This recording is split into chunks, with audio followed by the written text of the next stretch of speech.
workingman.com. I'm Dave. It's Wednesday, May 12th, 2010. How's everybody doing?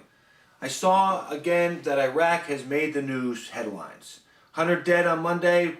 Casualties probably, or wounded probably in the 300 range. It's a big deal. What's going on in Iraq? I don't know. So I started doing some research, and this is what I came up with. The U.S. is in a midst of a troop drawdown. Remember all that? The pundits yakking about how, ooh, we're tying the troops to a tie-down timeline. It's not good. And well, we're drawing down right now.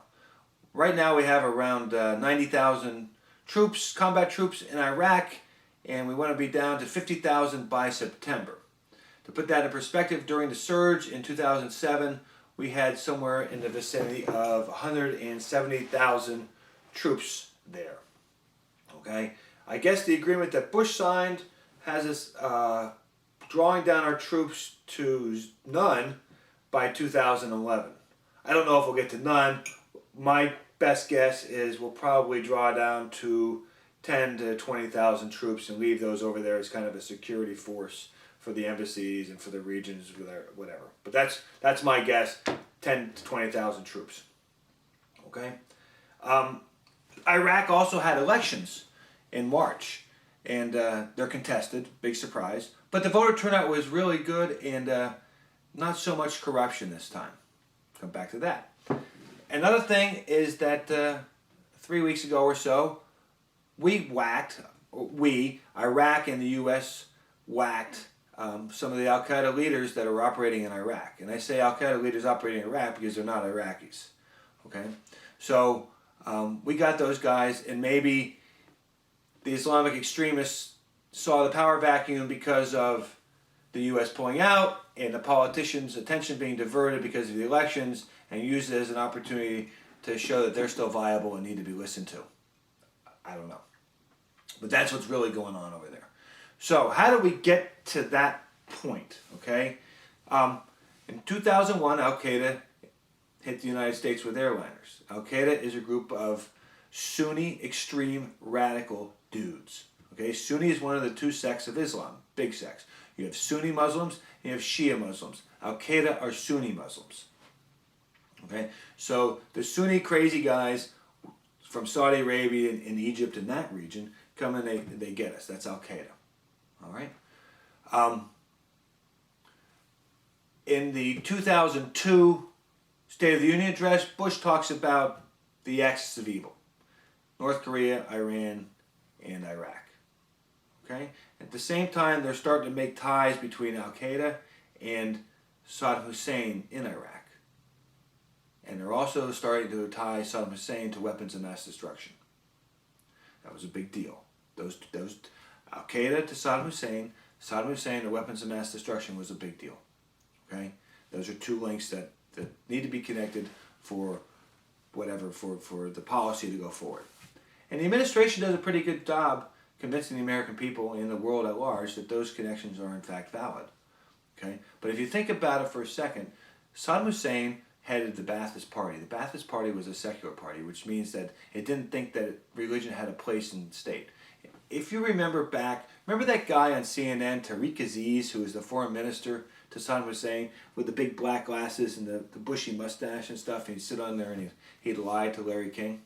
Remember that? Well, he was a Christian. He wasn't a Muslim. So I don't think that Al-Qaeda would have liked Tariq Aziz. It's just a hunch, but I don't think they would have dug him.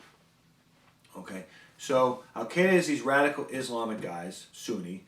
Saddam Hussein is this not radical Islam guy. He's just a Iraqi. We'll call him an Iraqi. Okay, bad guy, but Iraqi, who has weapons of mass destruction. He has chemical and biological weapon programs, and we're afraid that he's going to start this nuclear program. Okay, but they tie Al-Qaeda to Saddam Hussein. And then they take these weapons of mass destruction that he supposedly has, and they tie that to Al-Qaeda through Saddam Hussein. Because Saddam Hussein hates us so much, he's going to give these weapons of mass destruction to people that he doesn't like so that they can attack us, so that we can attack him. I guess. That was the thought process. Well, anyway, people buy off on it, and we go to war, and then once we take Saddam Hussein, here's where the problem started. Okay? We de-Ba'athify Iraq. And by de-Baathification, what I mean is Saddam Hussein was the leader of the Ba'athist Party. The Ba'athist Party was a secular party. Okay? By de-Ba'athifying Iraq, everybody that was in the Ba'athist Party that worked in government lost their jobs. Well, to be in government in Iraq, you had to be a member of the Ba'athist Party. So all the bureaucrats lost their jobs. Okay. The other thing we did at the same time is 2003. The other thing we did at the same time is we demilitarized, we demobilized, if you will, the Iraqis. Okay? So there's no military, no government, and here we sit. So chaos kind of ensued in Iraq, and we had a lot of tribal, religious, and violence at large in Iraq as people try to fill that void. It goes on until 2007. We surge in 2007. We send 170,000 troops in. We whack and we make some deals with some guys over there, and the violence stops. Okay? The violence stops in 2007. It really diminishes a lot. And we decide to draw down our troops. The government starts running itself. And this year, like I said, in March, they have the elections. Okay? Maliki doesn't win. He doesn't win. Alawi wins. Okay? Maliki is a Shia. Who are the Shias? The Shias are the other sect of Muslims in Iraq. Shias are the majority sect in Iraq. Shias are not generally, if I think of Shia, I think of Iran. Okay? Because Iran is a Shia state. The states to the south of Iraq are Sunni states. Saudi Arabia, Kuwait, they're Sunni. Okay? They're Sunni. So you have Shias, Sunnis, and this guy, Maliki, is a Shia. In fact, he's a religious Shia. And he's kind of supported by Iran. And this guy, Alawi, who won 91 votes, is a secular Shia who has support from a lot of the Sunnis at large. So they're going at it, and we'll see what happens there. But it's a confusing region. We're drawing down, which is a good thing because we've lost a lot of troops. To date, we've lost 4,397 American soldiers, sailors, airmen, and Marines dead in Iraq. Okay, we've spent about $1 trillion there.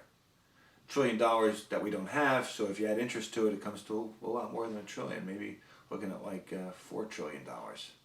And if you look at the number of citizens we have in the country, rough math, and these are not my numbers, and the $4 trillion is not my number, it's about $6,300 per person spent on Iraq that we still owe. Good to go. Okay? Hope it works. It better work. Okay? Democracy in the region would be a good thing for the Iraqi people. I don't know what we gain out of it as Americans, other than democracy spreads. I guess that's a good thing. But it sure costs a lot of money.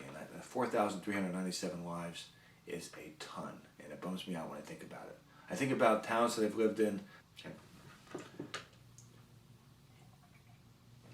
I don't know what's going to happen going forward. I know we're going to pull our troops out of there. I would imagine that the administration is not going to let it be a failure over there. It's going to be a success. So pay attention to what happens. Do your best when you see Iraq to pick up the paper and read it. I haven't seen a whole lot of Iraqi coverage on any of the news outlets on TV because it's expensive for them to cover over there. Okay, I guess there are some reporters over there from some of the big wire services still covering it, but the big guns are no longer there because America's lost interest in the war. America's lost interest in the region. And by losing interest in the region, hey, it must be a success, right? We'll see. Anyway, that's all I have today. I'm Dave in themorning.com. Have a great day.